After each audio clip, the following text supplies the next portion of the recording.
unique is this Godzilla? Well, it's the best one because we're in it. Hands down, right? I mean, we all weren't going to say that? I was gonna say I'm sorry. that in every Godzilla movie, Godzilla always changes somehow. So either his graphics get better, the CGI, I mean the technology is always advancing. So this movie, you really get to experience Godzilla on a real level. I mean, you get to see every scale, every spike he has, which I thought was one of the most fun things. I think when watching the movie, I felt like I really could see a real life monster. The dribble that came out. The dribble. It's got some dribbles.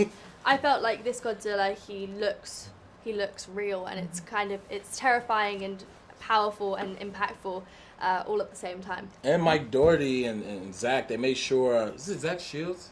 Zach, they make sure that they put an extra to the lore that Godzilla already had. You know, they kind of give him a little bit of more of a deeper backstory, and it kind of makes you feel for the Titans on a whole different level as far as the balance that they bring the Earth and the living organisms within it.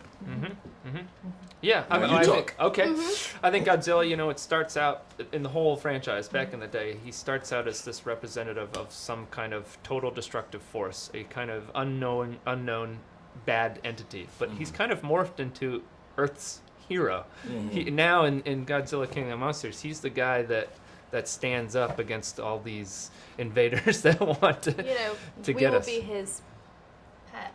Yeah, I'm fine with that. And we're in it. Yeah. Oh, and we're in it. Yeah, we're around. We're in there So somewhere. how do you explain the longevity and success of the Godzilla films?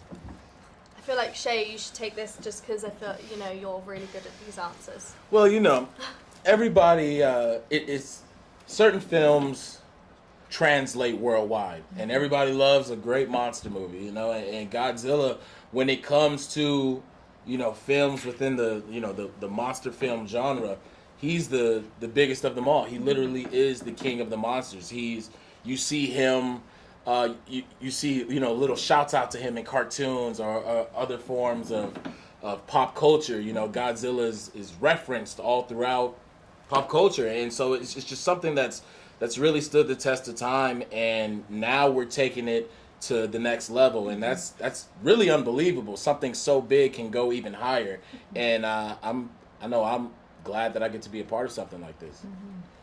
Damn. Woo! So each of you tell me, what is your favorite monster and why? Godzilla, because he saves us. Safe answer. Yeah. Oh yeah. Nobody else wants to save us. I think that Mothra is one of the biggest heroines in the movie. She is the only girl, as we know it. Nice. I was waiting for it. Thank you. And she's, I don't know, really strong, and I really admire her beauty and grace. And throughout the movie, the song that comes on when she arrives on screen is an incredible orchestra that actually it was orchestrated in London. It was an amazing music piece that came on when she came on screen. So I feel like maybe Mothra for me. Still Mitchell? Yeah, I mean, it was Mitchell, but he's not in the movie anymore. I'll choose Rodan. He's a flyboy like me. God, we love getting up in the air, flying around, breathing fire. Beyond the fun ride, what is Godzilla about for you? Well, look, I mean, it started out initially as a reaction to the atomic bomb. Godzilla represented the destructive power that the Japanese experienced at the tail end of World War II, and now in this film, it represents humanity's conflict with climate change and how we are going to tackle that and to what degree we're going to stand up for it. I think this film, the overall message of it is finding the balance. You can have the world off balance, so the Titans have to do what they do in order to bring that back to perfection. You have the imbalance of power between Godzilla and Ghidorah, who's going to be the alpha. You have Millie with the balance of her parents. You have all throughout our film, and it's about finding that peace and the middle ground in between the good and evil.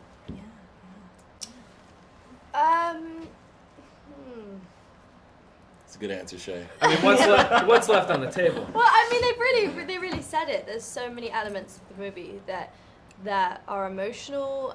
The humanity side of this movie, it carries a lot of emotion, more than other Godzilla movies. I mean, we really represent youth at its finest.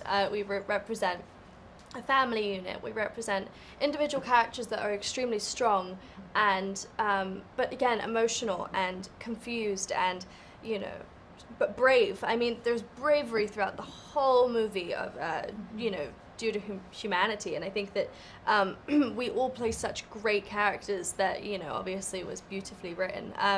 But I guess the monster side of it, I mean, you couldn't ask for a better movie to watch if you're a Godzilla fan. If you're not, go watch it. It's a fun filled ride of emotions and happiness and noise And explosions. And I think that if you are ready to see some monsters that have feelings, hearts, and really loud roars, go watch this movie. All right. Well, Thank very you. good. Thank you so much.